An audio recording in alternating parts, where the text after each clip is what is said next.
bienvenidos a todos y a todas. Hoy quería centrarme en el entrenamiento de fuerza, pero especialmente en el cambio de paradigma que ha vivido este tipo de entrenamiento en los últimos años, que tradicionalmente pues, se hablaba de fuerza máxima, fuerza explosiva, términos que están un poco en desuso o quizás habría que matizar, porque la fuerza máxima, no existe un entrenamiento de fuerza máxima como tal, sino que existen fuerzas máximas para cada carga que apliquemos. Para 5 kilos voy a aplicar una fuerza máxima y para 50 kilos voy a aplicar otra fuerza máxima. Entonces, desde el punto de vista terminológico, hay incongruencias, pero entonces me quería centrar un poco más en esta nueva metodología basada un poco más en la velocidad de ejecución, que si bien es cierto, no disponemos la mayor parte de nosotros de encoder, que son unas herramientas que me miden la velocidad, la potencia del movimiento, de las cargas que muevo, pero creo que es interesante que conozcamos un poco las bases fisiológicas del entrenamiento de fuerza, ¿no? Cómo se reclutan las fibras musculares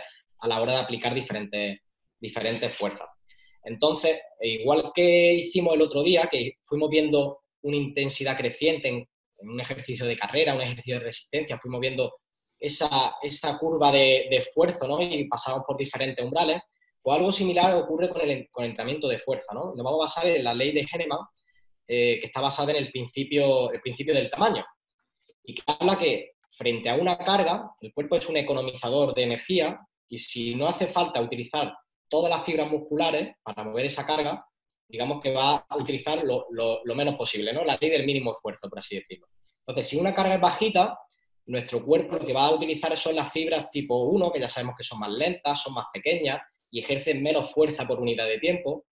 Entonces, si tengo que mover una carga baja, voy a reclutar únicamente este tipo de fibras. Igual que pasaba con el entrenamiento de resistencia, existe un umbral. En resistencia hablamos del VT1, primer umbral. Pues ahora existirá un umbral que se llama umbral de excitación. Es decir, a partir de este punto, si la carga es alta y con las fibras tipo 1 no soy capaz de vencer esa resistencia, imaginaros una sentadilla, ¿no? A partir de cierto punto, de ciertos kilos, deberé de empezar a reclutar las fibras tipo 2A, que son un poco más fuertes, un poquito más fuertes, más rápidas, y de esa manera poder vencer esa resistencia. A partir de ese punto, pues esas fibras se irán reclutando de manera progresiva a medida que la carga aumente. Y al igual que pasaba en el entrenamiento de resistencia, existe un segundo umbral de excitación, que sería pues en el punto en el que entran en juego las fibras tipo 2X, que ya sabemos que son las más rápidas, las más explosivas, las más fuertes, ¿no? Pues algo similar pasaba con el entrenamiento de resistencia, con el segundo umbral que hablamos en el anterior webinar. Bien, existe una excepción a este fenómeno, ¿no? Del principio del tamaño, es que cuando yo quiero hacer movimientos muy explosivos, muy rápidos, ya sea con cargas más altas o más bajas, digamos que este orden, este principio del tamaño no se da. Y directamente lo que hago es reclutar las fibras más rápidas, ¿no? Como por ejemplo en un salto con contramovimiento o en un drop jump, que es decir, caigo al suelo y vuelvo a rebotar. Digamos que solamente reclutamos las fibras rápidas, ya que necesitamos una velocidad de contracción tan rápida que no da tiempo a que pasen todas esas fases en las cuales reclutamos todas las fibras, ¿no? Y para ello quería pues mostraros esta gráfica en la cual relacionamos fuerza y tiempo, donde podemos ver las adaptaciones que produce el entrenamiento de fuerza en un individuo, ¿no? Digamos que tenemos un individuo no entrenado y esta curva que vemos aquí, rojo más o menos, sería su perfil de curva fuerza-tiempo. Es decir, cuando él empieza a aplicar fuerza, este sería el tiempo que tarda en aplicar su máxima fuerza. Si aplicamos un entrenamiento con cargas pesadas o con cargas altas, vemos que su curva se desplaza hacia arriba. Es decir, va a seguir siendo una curva lenta porque tarda bastante en llegar a su máximo pico de fuerza, como veis, que está aquí, ha tardado bastante, pero sin embargo la fuerza que es capaz de producir con respecto a antes es mucho mayor. Y por el contrario, si ejercemos un entrenamiento de tipo explosivo balístico, si veis, la fuerza que es capaz de generar no es tan alta como el entrenamiento con cargas pesadas, pero sí que es capaz de reclutar esas fibras rápidas antes y es capaz de realizar esa máxima fuerza, que vemos que estaría aquí, porque ya más de esto no es capaz de ejercer, pero lo hace mucho antes que, por ejemplo, el entrenamiento con cargas pesadas. Esto es interesante para ver, en función de qué perfil de deportista tengo, de qué modalidad, en nuestro caso, pues, kickboxing, muay thai, etcétera, pues nos interesa más un trabajo u otro. Aunque ya, como vimos en el temario, no es exclusivo, es decir, que haga uno o que sea más específico no significa que el otro lo echemos a la basura, no, tiene sus adaptaciones y, como veremos a continuación, son interesantes, ¿no? Dicho esto, me gustaría también ver esta otra gráfica, la cual es la curva fuerza-velocidad, y al igual que antes relaciona la fuerza que un sujeto es capaz de ejercer, con la velocidad a la que le ejerce, ¿no? Digamos que tenemos, voy a poner aquí que se vea, digamos que tenemos un movimiento con carga muy bajita, por ejemplo, imaginaros una sentadilla con 5 kilos, que para la mayoría de los deportistas pues sería una carga muy ligera, pero es capaz de hacer una sentadilla con 5 kilos de manera muy rápida, a la máxima velocidad prácticamente, ¿veis? Muy rápido. Por otro lado, si soy capaz de hacer una sentadilla con 150 kilos y está muy cercano a mi RM, ejerceré mucha fuerza, una fuerza máxima muy grande, pero la velocidad de ejecución será lenta. En función de esto y en función de nuestro deporte, pues para nuestro deporte, especialmente las modalidades de ring, pues no solamente es aplicar mucha fuerza ni aplicar solamente mucha velocidad. Necesitamos hoy un compendio entre fuerza y velocidad, ¿no? Ya las modalidades más de tatami, donde no necesito golpear tan fuerte, sí de manera más rápida, pues tendremos que hacer una adaptación y centrarnos un poco más en el trabajo de velocidad y no tanto de fuerza, ¿no? Esto es interesante porque ahora tenemos la curva de potencia. Como sabemos en física, la curva de potencia es fuerza por velocidad y en esta gráfica la tenemos relacionada.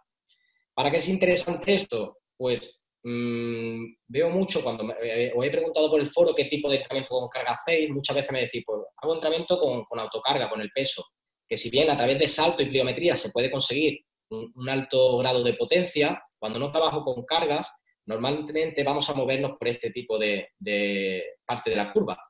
Y si relacionamos la curva de fuerza-velocidad con respecto a la curva de potencia, si yo me muevo en cargas muy bajitas a una alta velocidad y lo correlaciono con la potencia, fijaros dónde estoy generando poquita potencia.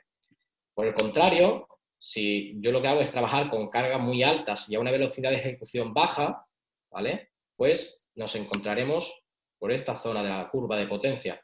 De nuevo, volvemos a tener valores de potencia bajos.